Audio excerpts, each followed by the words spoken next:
to my first empties video ever. These are empty products that I have kind of been accumulating for the past 3 months. I really didn't market. I started keeping them and then it snowballed. So there's a boatload here. So we're going to start out with facial cleansing wipes that are the Up and Up makeup remover cleansing towelettes that are supposed to be comparable to the Pond's Clean Sweep. I'm trying to think how I felt about these. I didn't feel that they were super moist.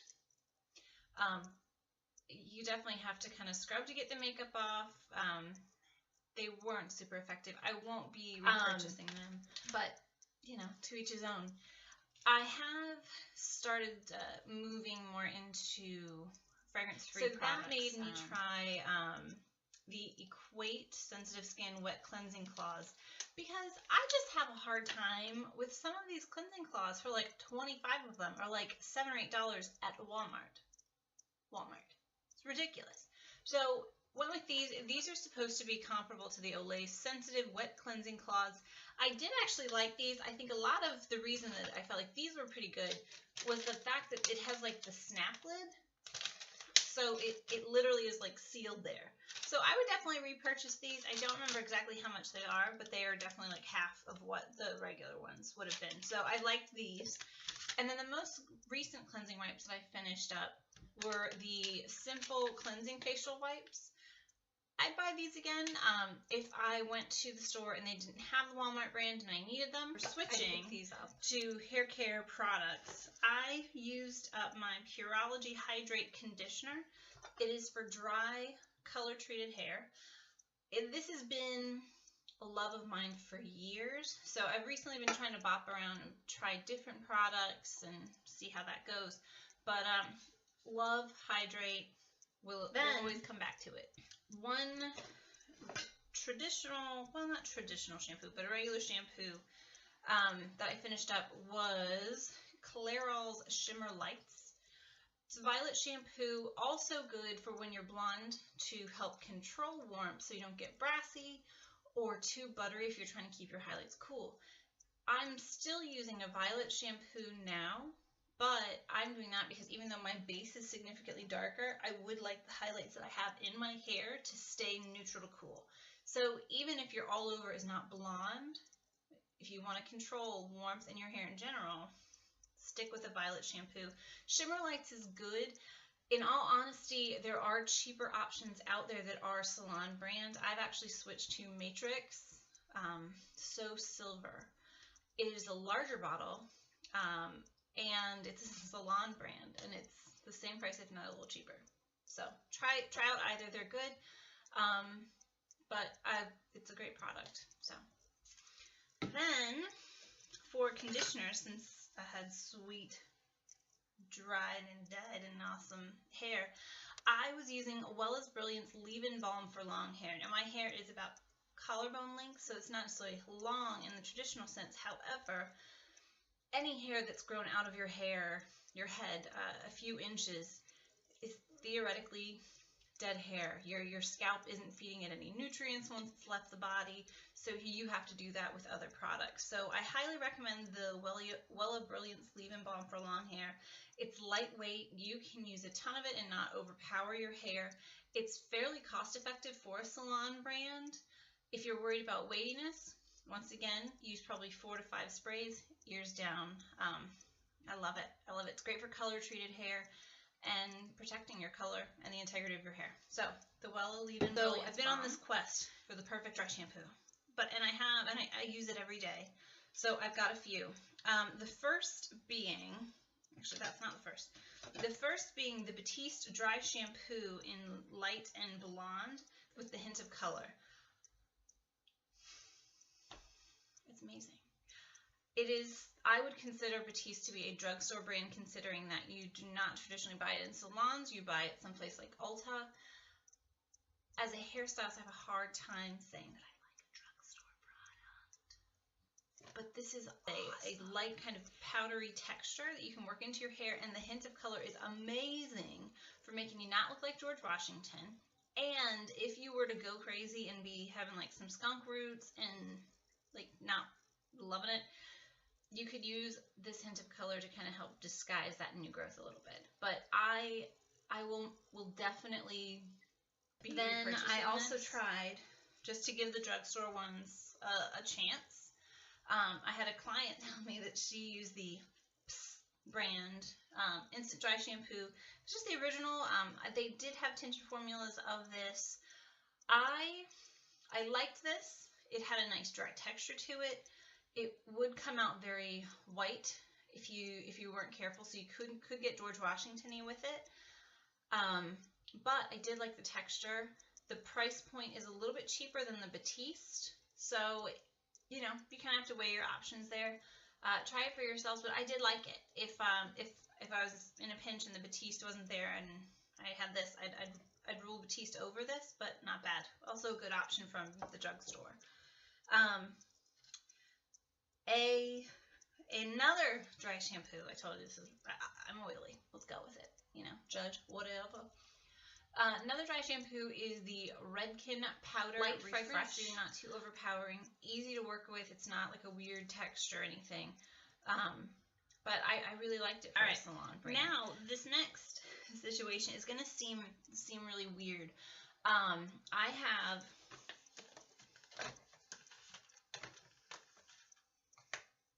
five scrubs. The first scrub would be the Clairsonic Refining Skin Polish.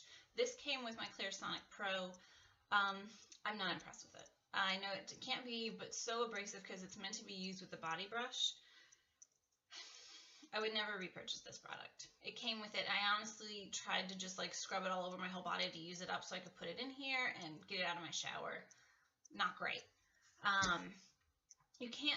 It's not suggested to use traditional scrubs that have like natural, irregularly shaped fiber particles with the Clairsonic, but I don't use these with them. But they're all store brand. One is the Up and Up Facial Scrub for blemishes and blackheads. It's comparable to the St. Ives blemish blackhead control apricot scrub. And then I have 3 of the Equate one that's also supposed to be replacing the St. Ives apricot scrub. I use this on my arms and elbows and whatnot to exfoliate. I actually use this to shave my legs. I know it sounds really crazy, but it honestly has led to a smoother, longer lasting, smooth effect on shaved legs for me. And I've used this probably for like 3 years. It'll gunk up your razor, so you have to make sure you clean that out, and you may be replacing that razor head more often. But I've never had irritation from it, and I've never had smoother legs with it. So the St. Ives apricot scrub from Equate. So I guess the Equate apricot scrub. I love it, and it really is like $2 or $3 cheaper than the St. Ives. It's ridiculous. I don't know why you would get the other one. It's so crazy. Next up, just trying to be clean. I've got my Colgate Optic White toothpaste. You can definitely tell there's more peroxide in it, and I do think it perked up my teeth. I don't know if I'd repurchase it, to be honest. And then, just to make you guys really happy, I have a Secret Clinical Strength deodorant. I think it worked pretty well. I think it did the job pretty well. I felt fresh, and I still have all my friends, so obviously didn't scare anybody away. I also have one Mariana Pure Acetone Polish Remover. I have an obsession with glitter, and I'm also very busy, so I got no time for some crummy nail polish remover not to eat through that junk real quick. So I go straight for the big guy.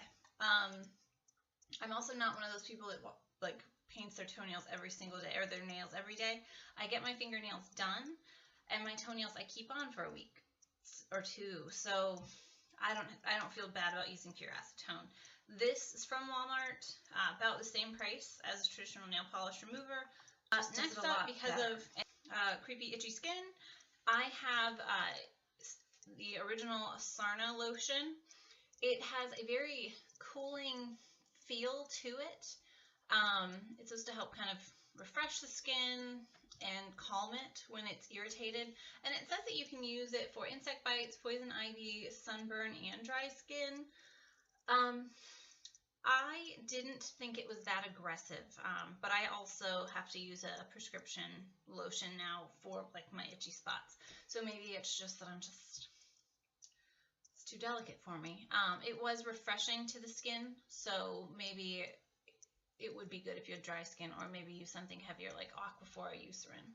I probably wouldn't buy this again. But that's just me. I know it's a great product and dermatologists recommend it, so sorry.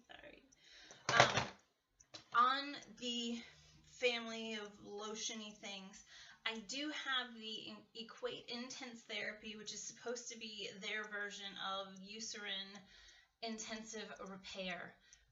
It is super rich and takes a good long time to soak in, but it is very hydrating. I think it did a great job. It's lasted a really long time. I would probably not buy the Eucerin brand because I felt that this did the job. So, way to go. Still a lotion, different part of the body though. This is a facial moisturizer from Visual Changes. It is their Retexture Cream. I don't know if you can see that.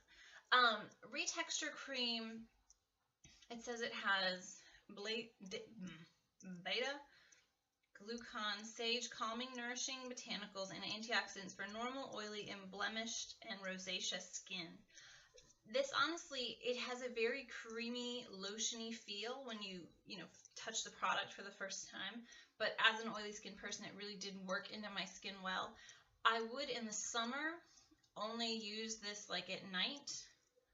And then in winter, I can use it on my whole face, but I love it. A friend of mine works at a med spa, and she got this for me, and so I am a big fan of Visual Changes products in general, but Retexture Cream for sure. Would definitely repurchase Retexture Cream. And then moving on, these are all cosmetic-y things. Oh, well, kind of. Moving on to more face stuff, leading into cosmetics. I have the Glow Therapeutics Clear Complexion Pads with salicylic acid, citric acid, and spearmint. These are just toning wipes that you would wipe across your face after you've washed it. They are very purifying. They do help get the extra gunk out of your skin, and if I have breakouts, they're great for kind of treating that area on my face. I've used these on and off for several years now, and this container actually has 50 pads in it, so it will last you a good long time. I love it, so I would definitely recommend this for someone oily or with acne prone skin. Even if it's in patches, you can easily isolate it with a pad, so I would use that. Thank you, Glow Therapeutics. You're awesome, girl. And back to face stuff. I have a primer. It's my first primer ever purchased. It's the NYX Shine Killer Professional Potion to eliminate the look of oil and shine so face stays matte and fresh all day long.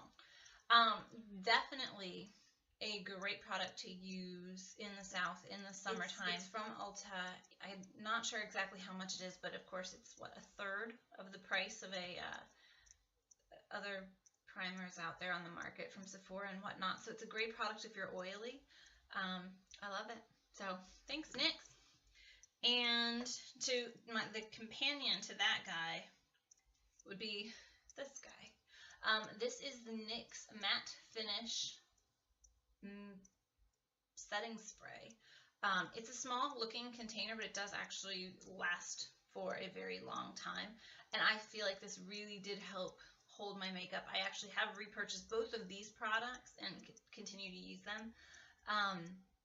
But the matte setting spray is very interesting because you literally feel it like, I hate to say crystallize because that seems like that would be irritating, but you feel it like freeze the face. So I like it. I'd recommend it for oily skin folk, and definitely have already repurchased it, so fan of that. And then this is my Glow Minerals, the Mint Balm Lip Moisture Treatment. It's the biggest lip balm ever. The next product I've heard a lot of hype on YouTube about, and it is the L'Oreal Magic Lumi Concealer. And I've never used a highlighting concealer before. I think I have a normal face, so I don't feel that maybe I need a ton of highlighting because it's normal and I don't have a ton of bad circles or anything like that, but I didn't feel like this did anything for me. Like I don't see the point of this product. I think I used it right because I put it under my eye and I blended it, but I'm not gonna rebuy this. I don't know. I mean, I don't know. I don't get the hype. Lost on me. I do have another under eye concealer that is Amazeballs. It is the Glow Minerals Under Eye Concealer. Now, it's a dual-sided pan, so you would use, I have my light side is empty, which is what I would end up using to brighten. It's two-sided, so you would use, say, the darker appearing concealer to cover up dark circles. Then you would go in with the lighter tone and highlight with that. Super creamy, easy to work with, blends into the skin, amazing. This one is in beige, and I love it. I will say I did use, and you can do what you want, but I would use the darker shade on my face as a concealer since it was just a little bit darker. So you can use kind of those two concealers differently, but I definitely would repurchase the Glow Minerals Beige Under Eye Concealer, and it's a cool duo, so you can get a little bit of use out of it, especially if you want to kind of play with it and use it untraditionally. But thanks, Glow Minerals. Next up, is the L'Oreal Paris Telescopic, I guess, liquid liner in dark brown. It was just the worst. It was the worst. And I would use it alone. I would use it with other things, and I just had to keep it because it's almost laughable, okay? So it's you're doing liquid liner, so it has to be thin enough that you get a crisp line, right? Right? Okay, so it makes sense. Look at the brush. That brush, it has like a rounded, fat tip. What the heck am I supposed to do with that? Stupid. Real stupid. Don't buy it. It's a waste of time. I'm using it's whatever Revlon's liquid liner that looks shaped just like this. I've been using that. If I wanted a brown, I don't even know why I got brown. Real bad decision. Use the Revlon one. This was just terrible. The brush is really stupid. Garbage. Not garbage. Would be my literally quite possibly my first pressed powder mineral makeup I've used. I know, it's crazy. But this is the Revlon Color Stay Whipped Foundation, and I'm in shade 240 Natural Beige. I love this. The coverage is honestly medium to full for me. I recommended this to my aunt that has a bit more texture to her skin. She loves it. It is, and I'm oily, and they say that it is awesome for oily skin, but it's amazing. So easy to apply on your skin, whether you're using it like a flat top kabuki brush or a beauty sponge. And then setting it, I've been setting it when I used it just with like a CoverGirl translucent powder, and it's amazing.